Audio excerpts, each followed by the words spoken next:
Jésus nous a déjà dit précisément quoi faire durant les toutes premières 24 heures de la tribulation. Lorsque ce moment arrivera, il n'y aura plus le temps de réfléchir, plus le temps de consulter qui que ce soit, plus le temps de chercher des réponses que nous aurions dû connaître à l'avance. La fenêtre d'action sera extrêmement étroite. Le danger sera immédiat. Et les croyants qui survivront ne seront pas nécessairement les plus courageux ni les plus débrouillards. Ce seront ceux qui auront su ce que Jésus avait dit et qui lui auront obéi. 5 instructions données une seule fois, en langage clair, il y a 2000 ans, précisément pour ce moment. Voici ce que Jésus a réellement déclaré. Première instruction, fuyez immédiatement. La première instruction que donne Jésus n'est ni théologique ni spirituelle au sens habituel. Elle est physique, immédiate et absolue. Il parle de l'abomination de la désolation. Et dès qu'elle apparaîtra, l'ordre est déjà en vigueur. Dans Matthieu 24, 15 à 16, Jésus dit « Lorsque vous verrez l'abomination de la désolation dont a parlé le prophète Daniel, établie en lieu saint, alors que ceux qui sont en Judée s'enfuient dans les montagnes. » Pas de délibération, pas de réunion de prière, pas d'attente de confirmation de la part de votre pasteur ou de votre groupe d'études de la prophétie. Au moment où cet événement se produit, votre rôle n'est pas de décider. Votre rôle est de bouger. Jésus n'invente pas cette instruction sur le moment. Il se réfère en arrière. Il dit « dont a parlé le prophète Daniel ». Il renvoie ses disciples à un texte écrit 6 siècles avant ses propres paroles. Daniel 9, 27 décrit un dirigeant qui confirmera une alliance, puis la rompra à mi-parcours. Et à cause de l'extension des abominations, il rendra tout désolé. Jésus est en train de dire « Daniel l'avait déjà vu ». L'ordre de fuir n'est pas une réaction de crise improvisée sous la pression. C'est un ordre divin préchargé, inscrit dans l'Écriture depuis le 6e siècle avant Jésus-Christ. Le plan était prêt bien avant que la tribulation ne commence. La seule question est de savoir si le croyant sera prêt à y obéir. Et nous savons déjà ce qui se passe quand les croyants obéissent. En 66 après Jésus-Christ, le général romain Vespasien commença sa marche vers Jérusalem. La révolte juive avait éclaté. Le siège se resserrait. Et à l'intérieur de la ville, une communauté de chrétiens juifs se souvint de ce que Jésus avait dit sur le mont des Oliviers. Ils regardèrent les signes qui convergeaient autour d'eux, et ils partirent. Ils traversèrent le Jourdain et s'installèrent dans les montagnes près d'une ville appelée Pella, avant que le siège ne se referme. En 70 après Jésus-Christ, Titus acheva ce que son père avait commencé. Les légions romaines percèrent les murailles de Jérusalem. Le temple fut brûlé jusqu'au sol. L'historien juif Flavius Joseph rapporte que plus d'1 million de personnes périrent lors du siège et de ses suites. La destruction fut totale. Les chrétiens juifs qui avaient fui à Pella survécurent, tous sans exception. Ce n'est pas un argument théologique, c'est un fait historique. L'ordre de fuir, lorsqu'il est obéi, a produit un taux de survie de 100%.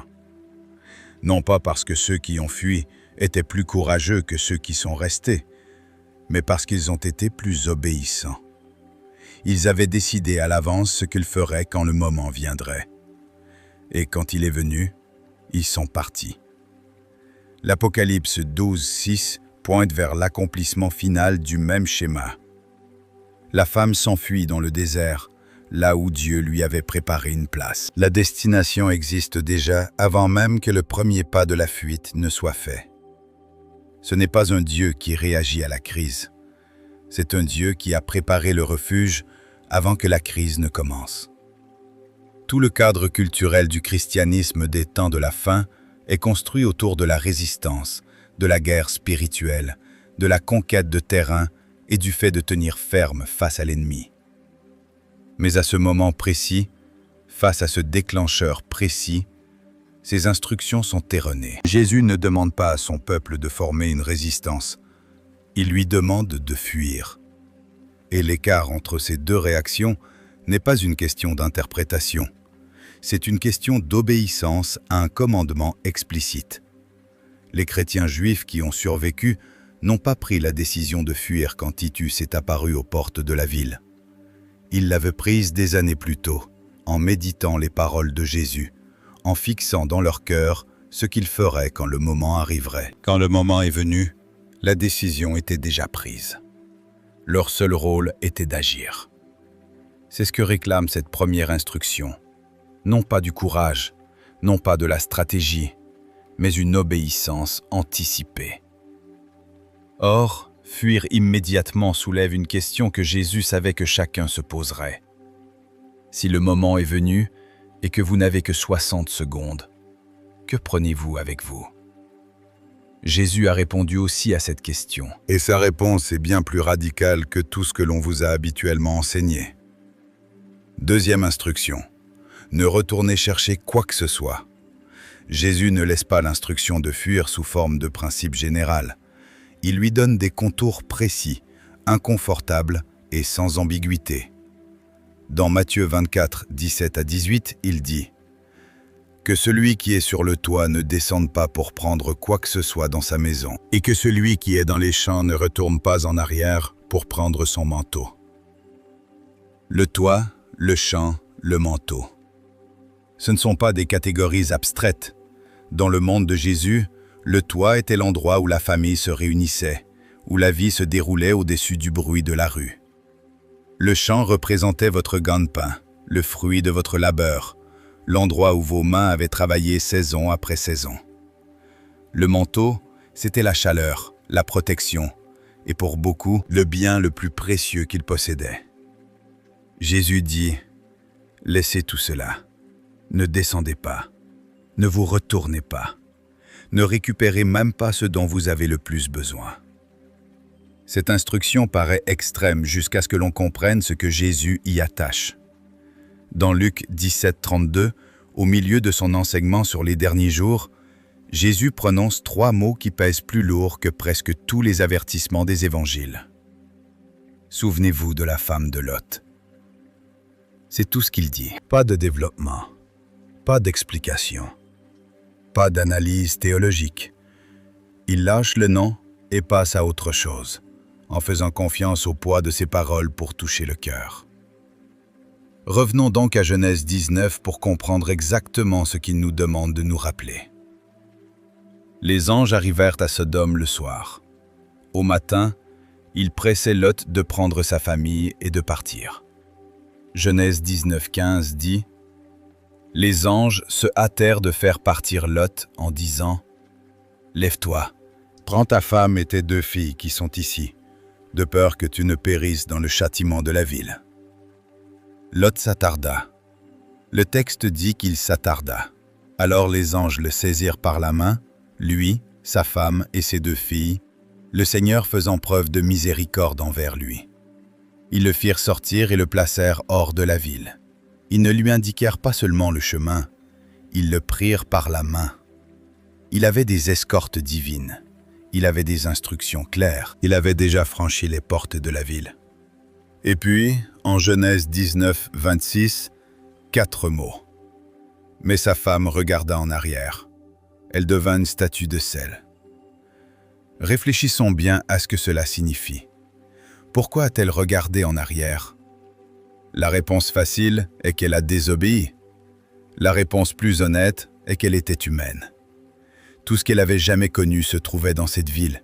Ses voisins, son histoire, ses habitudes quotidiennes, la table où sa famille mangeait, la rue où ses enfants jouaient, la vie qu'elle avait construite pendant des décennies.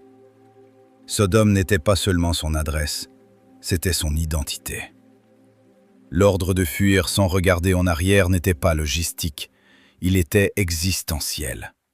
Il lui demandait de lâcher prise sur la vie qu'elle avait construite avant que le feu ne vienne la lui arracher. Elle n'y est pas parvenue. Alors le feu a décidé pour elle. Jésus ne dit pas « Souvenez-vous de la femme de Lot » comme d'une simple tragédie. Il dit « Souvenez-vous d'elle comme d'un avertissement ». Une tragédie suscite la compassion. Un avertissement exige une réponse. Celui qui regardera en arrière pendant la tribulation ne sera pas forcément cupide. Ce sera quelqu'un qui n'aura jamais répondu à la question que la femme de Lot n'a jamais tranchée. De quoi suis-je prêt à me séparer? Pas en théorie, en réalité, avec tout son poids. Qu'est-ce qui, dans ma vie aujourd'hui, me ferait hésiter? Pourquoi est-ce que je retournerai en arrière? Quelle que soit votre réponse, c'est votre Sodome. Jésus ne vous demande pas de répondre à cette question quand les anges vous tiendront déjà par la main. Il vous demande d'y répondre aujourd'hui, quand le prix à payer n'est rien d'autre que l'honnêteté. Car celui qui n'a jamais réglé cette question n'est pas prêt à obéir à cette instruction. Il peut être prêt à fuir dans l'abstrait, mais au moment où il atteindra la porte, que le feu commencera et que tout ce qu'il a jamais aimé restera derrière lui, son corps se retournera avant que son esprit n'ait pu l'en empêcher. La femme de Lot n'a pas échoué pendant la crise. Elle a échoué avant. La crise n'a fait que révéler ce qui était déjà vrai. La question est de savoir ce que vos journées ordinaires révèlent en ce moment même. Fuyez. Ne regardez pas en arrière.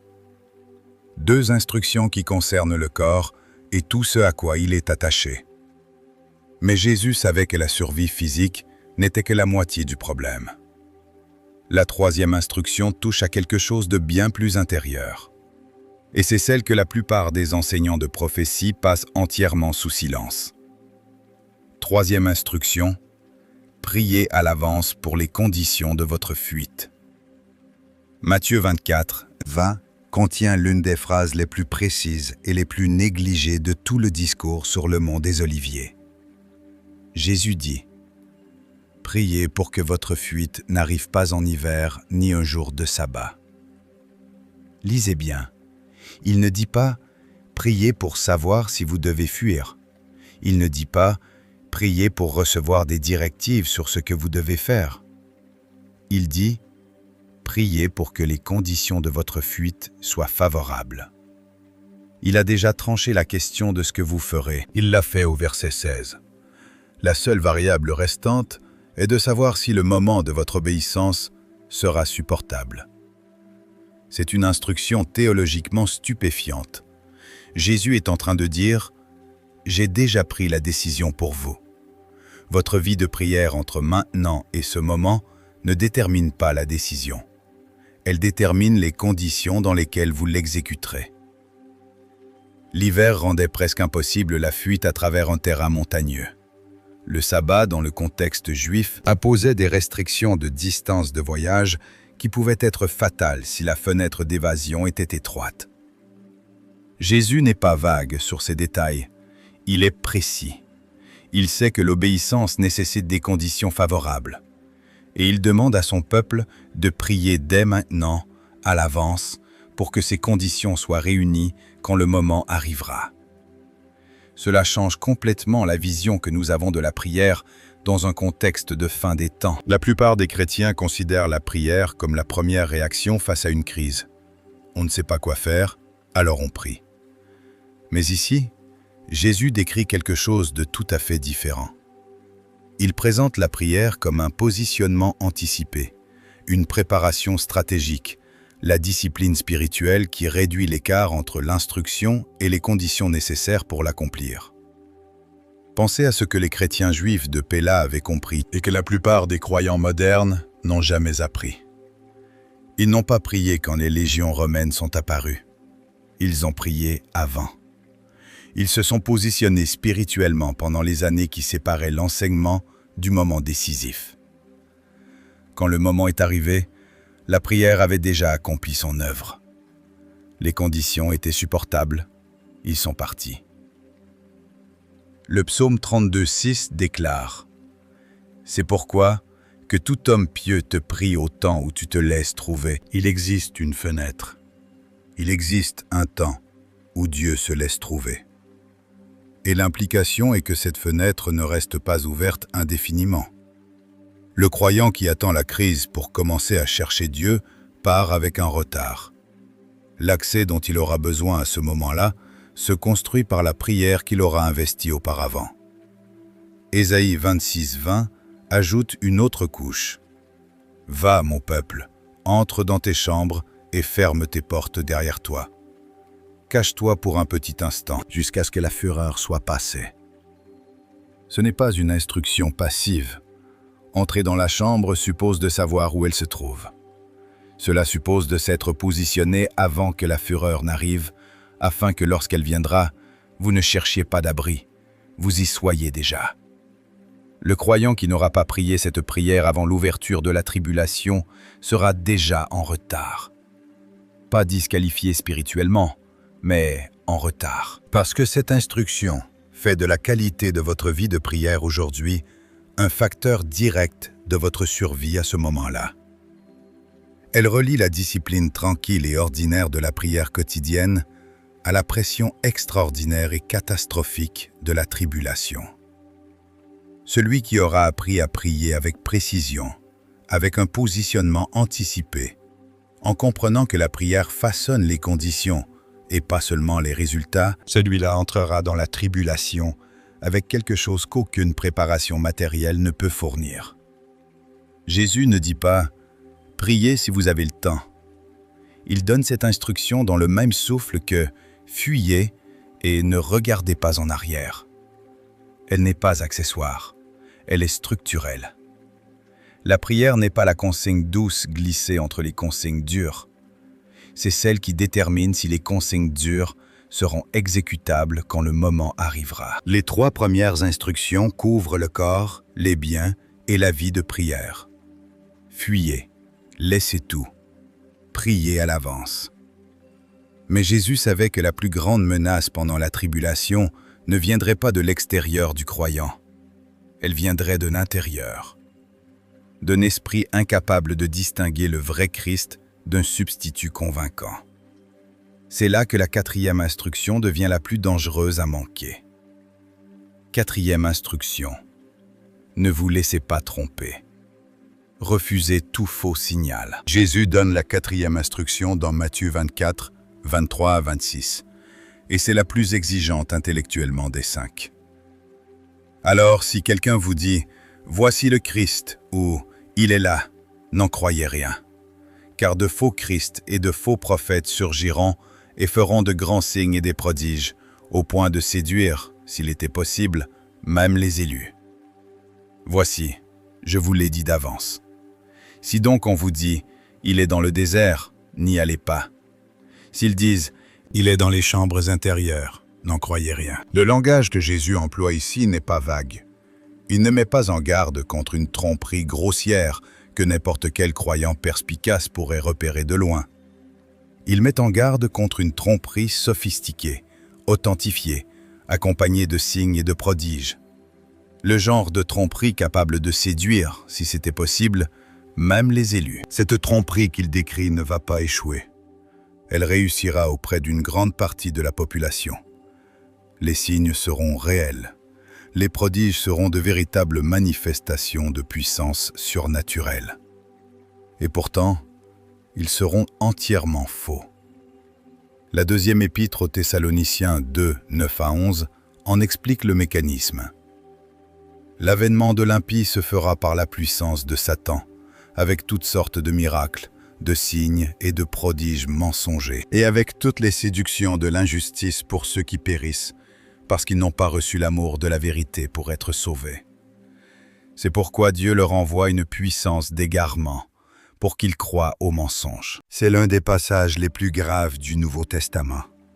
Dieu lui-même permet cet égarement. Non par cruauté, mais comme un jugement sur ceux qui ont refusé de régler la question de la vérité avant le moment de l'épreuve. Cette puissante illusion n'atteint pas le croyant déjà ancré dans la vérité. Elle atteint celui qui a laissé cette question en suspens. Mais l'avertissement le plus ancien sur ce sujet ne se trouve pas dans le Nouveau Testament. Il figure dans le Deutéronome 13, 1 à 3, écrit 14 siècles avant Jésus-Christ. « S'il s'élève au milieu de toi un prophète ou un songeur de songes, et qu'il te propose un signe ou un prodige, et que le signe ou le prodige arrive, et qu'il te dise alors « Allons après d'autres dieux que tu ne connais pas, et servons-les », tu n'écouteras pas les paroles de ce prophète ou de ce songeur de songes. Dieu établit ici un principe qui précède même la monarchie en Israël. Le fait qu'un signe se réalise n'authentifie pas un prophète. L'épreuve n'est pas le signe lui-même. L'épreuve, c'est vers où ce signe conduit. S'il conduit loin du Dieu des Écritures, il est faux, quelle que soit la splendeur du prodige, quel que soit le nombre de témoins, quelle que soit l'impossibilité apparente de ce qui s'est produit. Jésus n'invente pas un nouveau critère dans Matthieu 24. Il renvoie à un principe déjà inscrit dans la loi de Moïse, donné à Israël précisément parce que Dieu savait que ce moment viendrait. La tromperie de la tribulation n'est pas une surprise pour Dieu. Elle était anticipée dans la Torah, intégrée au système d'alerte des Écritures 14 siècles avant le début de la tribulation. Le croyant qui survivra intellectuellement à cette instruction n'est pas celui qui est le plus doué spirituellement, ni le plus perspicace sur le moment. C'est celui qui a décidé, avant même l'apparition des signes, qu'aucun prodige, aussi spectaculaire, aussi authentifié, aussi publiquement attesté soit-il, ne pèse plus lourd que la parole déjà donnée. La certitude n'est pas de l'arrogance. Dans ce contexte, c'est une armure. La décision ne se prend pas au moment du miracle. Elle se prend au cours des années d'études ordinaires de la Bible et d'ancrage théologique qui ont précédé. Le croyant qui entre dans la tribulation avec des questions non résolues sur l'identité de Jésus-Christ, sur l'autorité des Écritures, sur la suffisance de ce que Dieu a déjà révélé, celui-là est la personne la plus vulnérable lorsque les signes commenceront. Non parce qu'il est faible, mais parce qu'il a laissé une porte ouverte que la tromperie est précisément conçue pour franchir. 4 instructions, chacune plus intérieure que la précédente. Le corps, les biens, la vie de prière, l'esprit. Jésus réserve l'instruction la plus profonde pour la fin. Et c'est la seule qui ne s'applique pas uniquement aux premières 24 heures. Elle s'applique à chaque heure qui suivra, jusqu'à la fin. 5e instruction, persévère jusqu'à la fin. Matthieu 24, 13. Celui qui persévérera jusqu'à la fin sera sauvé. 7 mots en français. En grec, le verbe traduit par persévérer est hupomeno. Il ne signifie pas simplement survivre. Il ne signifie pas tenir plus longtemps que les autres. Il signifie rester sous la charge, tenir sa position au milieu de la pression plutôt que de chercher à s'en échapper. L'image n'est pas celle d'un coureur franchissant la ligne d'arrivée, c'est celle d'un soldat qui tient son poste alors que tout s'effondre autour de lui et que l'ordre de retraite n'est pas venu. Jésus place cette instruction non pas à la fin du discours sur le mont des Oliviers, mais presque au début, au verset 13, avant que les signes ne s'intensifient, avant la description de l'abomination, avant même l'ordre de fuir. Il établit la persévérance comme fondement avant de construire quoi que ce soit par-dessus. Car la persévérance n'est pas la conclusion de l'histoire. Elle est la condition qui rend possible toutes les autres instructions. Les 4 instructions précédentes sont tactiques. Fuyez quand le moment viendra. Laissez vos biens derrière vous. Priez à l'avance pour les conditions. Refusez tout faux signal. Ce sont des réponses précises à des moments précis. La persévérance est différente. Elle n'est pas une réaction à un instant. C'est une posture maintenue à chaque instant, de la première heure de la tribulation jusqu'à la dernière. L'Apocalypse 2:10 donne ma promesse qui y est attachée. Sois fidèle jusqu'à la mort, et je te donnerai la couronne de vie. La promesse n'est pas liée à l'évasion. Elle n'est pas liée à la survie physique. Elle est liée à la fidélité, à la décision de rester, de tenir sa position, de garder la confession du Christ, quel qu'en soit le prix. La couronne de vie appartient à celui qui persévère, et non pas simplement à celui qui continue de respirer. Romains 5, 3 à 4 révèle le processus.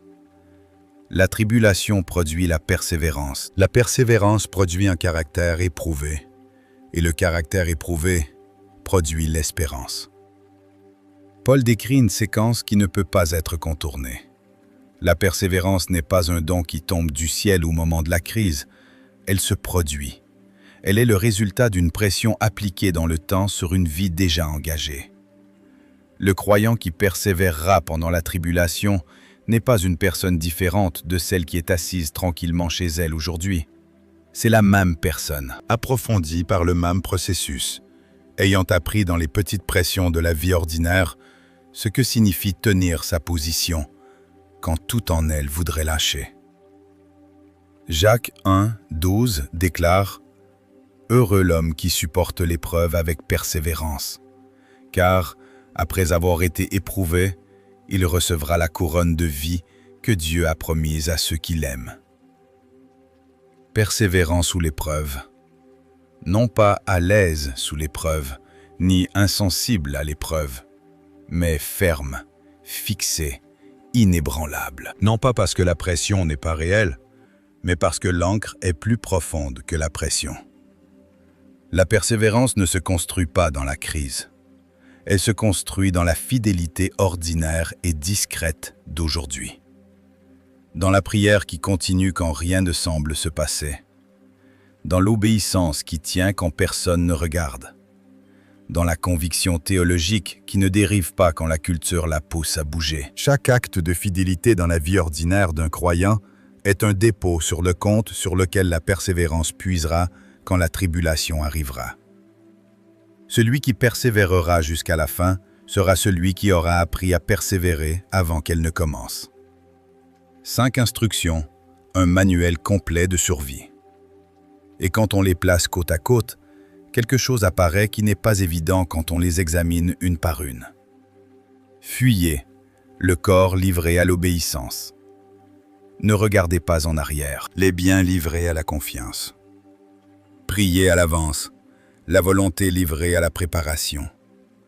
Refusez la tromperie, l'esprit livré à la vérité. Persévérez, l'âme livrée à Dieu pour toute la durée. Jésus n'a pas parlé de logistique, il a parlé de la personne humaine, de chaque couche de ce que nous sommes et de tout ce à quoi nous nous accrochons. Le corps qui veut rester, les mains qui veulent retenir, la volonté qui veut chercher son propre chemin, l'esprit qui veut évaluer les signes avant de s'engager, l'âme qui veut craquer sous une pression prolongée. Jésus a regardé chacune de ces couches et a donné une instruction précise et ciblée pour chacune d'elles. Rien n'a été laissé au hasard, rien n'a été laissé à l'improvisation. Les chrétiens juifs qui ont fui à Pella l'avaient compris avant nous. Ils n'ont pas attendu la crise pour lire le manuel. Ils l'ont lu alors qu'il était encore temps de se préparer. Quand le moment est arrivé, leur corps était prêt, parce que la décision était déjà prise. Leurs mains étaient vides, parce qu'elles avaient déjà lâché prise. Leur prière les avait déjà positionnés. Leur esprit avait déjà tranché la question de qui est Jésus. Et quand la pression de cette période est tombée sur eux, elle est tombée sur des personnes qui avaient bâti le genre de caractère que produit la persévérance. Ils ont survécu parce que le manuel avait été écrit précisément pour ce qu'ils allaient affronter. Et ils lui ont fait confiance avant d'en avoir besoin. Au terme de ces 5 instructions, le croyant n'a plus rien à quoi s'accrocher, sinon le Christ lui-même. Ce n'est pas un hasard, c'est l'architecture même de ces instructions. Jésus ne construit pas une stratégie de survie autour de la débrouillardise humaine. Il la construit autour de l'abandon humain. La personne la mieux préparée pendant la tribulation ne sera pas celle qui aura le plus de provisions ou le plus de connaissances stratégiques. Ce sera celle qui aura déjà lâché tout ce que ces 5 instructions lui demandent de relâcher, et qu'il l'aura fait avant que le moment de crise ne rende ce lâcher-prise inévitable. Ces instructions n'ont pas été données pour effrayer, elles ont été données par un sauveur, qui a regardé le pire moment de l'histoire humaine et a refusé de laisser son peuple sans une parole. Jésus n'a pas décrit la tribulation pour ensuite abandonner ses disciples à leur sort. Il l'a décrite, puis il leur a dit exactement quoi faire. Dans un langage précis, avec des détails concrets, avec des renvois aux Écritures qu'il connaissait déjà, il les a préparés. Et en les préparant, il a révélé quelque chose de son caractère qu'aucun argument théologique ne pourrait établir avec autant de clarté. Il est un Dieu qui n'abandonne pas son peuple dans les pires moments. Il l'équipe à l'avance pour ces moments. Il a toujours été ce genre de Dieu. Et puis il a dit quelque chose qui change le poids de tout ce qui précède. Matthieu 24, 22 déclare « Et à cause des élus, ces jours seront abrégés. » Après tout ce que Jésus décrit dans ce chapitre, l'abomination, les faux prophètes, les signes et les prodiges, la tribulation sans précédent, il ajoute « Cela aura une limite. » Le pire moment de l'histoire humaine n'est pas une catastrophe sans fin, il est borné. Dieu a posé une limite autour de lui. La même voix qui ordonne à son peuple de fuir est celle qui a déjà déterminé quand la fuite prendra fin. Le même Dieu qui appelle son peuple à persévérer est celui qui contrôle le moment où la fin arrivera. La tribulation ne s'achève pas lorsque le mal s'épuise de lui-même. Elle s'achève quand Dieu décide. Et il a déjà pris sa décision à cause des élus. Si cette vidéo a ébranlé quelque chose dans votre façon de penser aux derniers jours, cet ébranlement est voulu. Partagez-la avec quelqu'un qui a besoin de l'entendre. Abonnez-vous pour aller plus loin dans ce que l'Écriture dit sur les jours à venir. Il y a bien plus dans ce matériel qu'une seule vidéo ne peut en contenir. Mais retenez ceci en partant. Le manuel a été écrit avant la crise. Le refuge a été préparé avant la fuite. Les jours ont été comptés avant même que la tribulation ne commence. Le Dieu qui a rédigé les instructions est le même Dieu qui a fixé la limite. Vous n'entrez pas dans un avenir inconnu. Vous entrez dans un avenir qu'il a déjà vu, pour lequel il a déjà tout prévu et qu'il a déjà promis d'abréger. Il n'a jamais laissé son peuple sans une parole. Il ne va pas commencer aujourd'hui.